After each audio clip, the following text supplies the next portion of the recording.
held responsible for it, which none of them have. What do you mean be held responsible, for firing a cabinet? Or letting them go, or running them out, or whatever it is. For their bad decisions and for their... you know, the country had an opportunity to hold them accountable. The country can't hold them accountable. Sure they can. They can vote them out of office. Oh, and they didn't do that. You mean Bush? Well, who are you talking about? I was talking about Rumsfeld and all the people who should have been held accountable. You know, if the country had the chance to do it in 2004, and by the nature of the election results, they were in approval of the Bush foreign policy. The majority of Americans were in favor of the Bush foreign policy. So, having said that, to answer for what they've done and the decisions they've made, sorry, it's done. So you admit that it was a mistake, but that no one should be held accountable because people voted. I think that a better course of action would have been to go in with more troops. Okay, no one should be held accountable. I mean, you could argue that Rumsfeld... What does that mean? You can argue that Rumsfeld was held accountable, sure, but you can't... Look, there's... What does that mean to be held accountable? Because you know what? Bush ran on the idea of accountability and honor in government. What does that mean? It means that you fire people when they do something that is terrible, like Rove outing Valerie Plame and not being held accountable. So is the grievance here that Bush didn't fire certain people? Is that the grievance? That's what I'm talking about right now, yep. Well, he has not fired anybody. He has not apologized for anything. He has not admitted a single mistake. And you know what? No one has been held accountable. Because that's what's supposed to happen. Okay, fine. But as the executive branch of government, that's his prerogative. And that's probably why he has a low approval rating, or partially why he has a low approval rating. That's why we need to get him and all the jerks in his administration out. Every one of them. And if McCain is elected... some will remain. I don't know who, I don't know what percentage, but some. And that's too many, in my opinion. In your opinion, you need a clean slate. We need a clean slate. And I would argue that a clean slate is dangerous for several reasons, because when you wipe away all the experience of the last 8 years or 4 years or however long they've been with the administration, then you deal with situations with which you do not have the full capability of your resources. I would argue that Obama's smart enough not to completely disregard all of the old experience that has been gained over the last 8 years.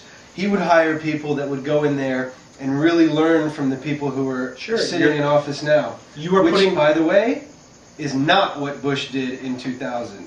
He basically, I'm using this word for the third time, excoriated the entire Clinton administration, and here's my evidence for that. Richard Clark.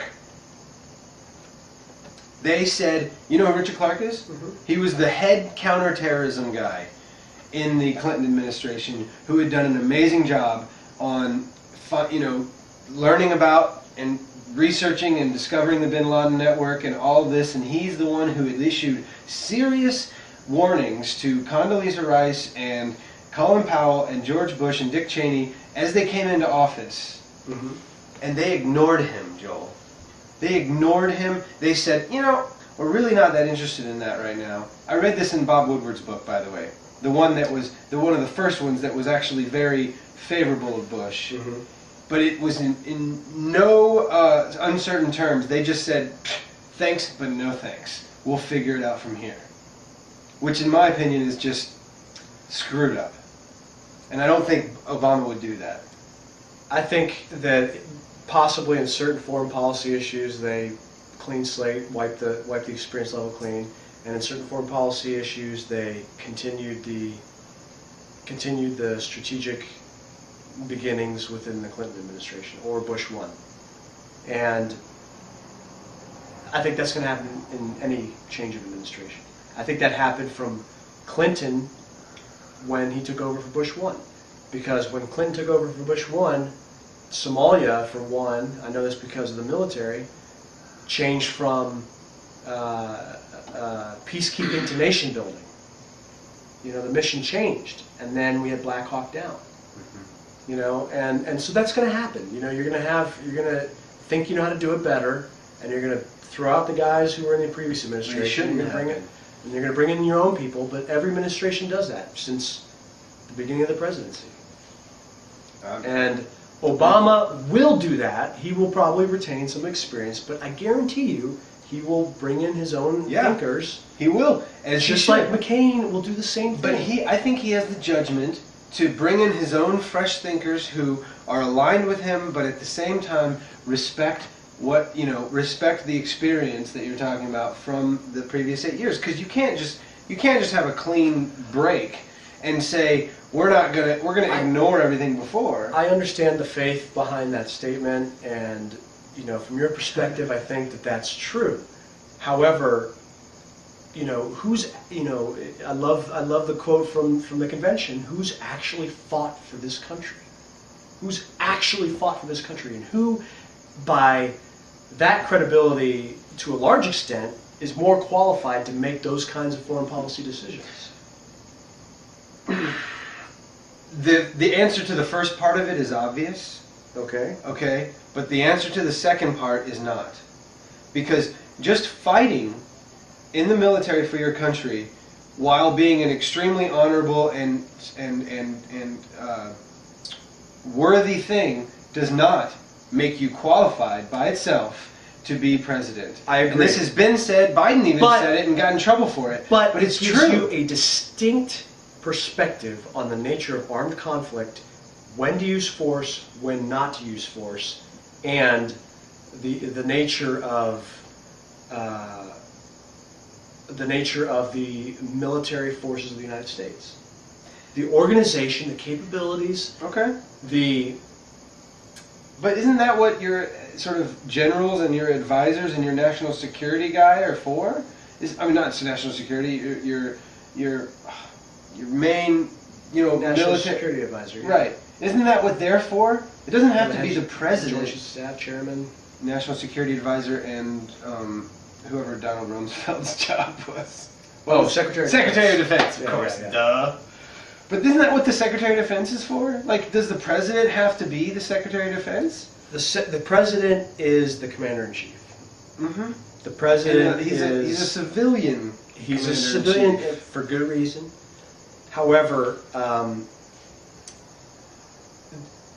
what I'm saying is that the legitimacy and the credibility of having that experience and gone through an unpopular conflict, by the way, gives him a unique perspective that none of the other candidates share. And I would argue that the same faith you place in Obama, that faith in McCain for choosing the advisors that he's going to have, applies. And so for it to be a blanket statement Bush continuation, I know that's the spin that the Democrats want to use, and I understand it because the primary reason is for foreign policy, let's be honest. That's the primary reason, is because McCain has made public statements that say Iraq for 100 years or something to that extent. But that's because McCain, quitting is not an option, losing is not an option. The only way to get out of Iraq is to win. And that's been his stance publicly ever since this conflict began. And I, for one, really admire that. And if that's, in the Democrats' mind, a continuation of Bush, then I admire the Bush administration too, because I agree. The only way we should leave Iraq is to win. Period. What's the definition of winning? To just, waste away your entire country? Spend everything? Go into complete debt? No. Borrow everything from China and now be still spending money on their oil? That's not winning, man. The definition has already been established, which is a successful democracy within Iraq. No.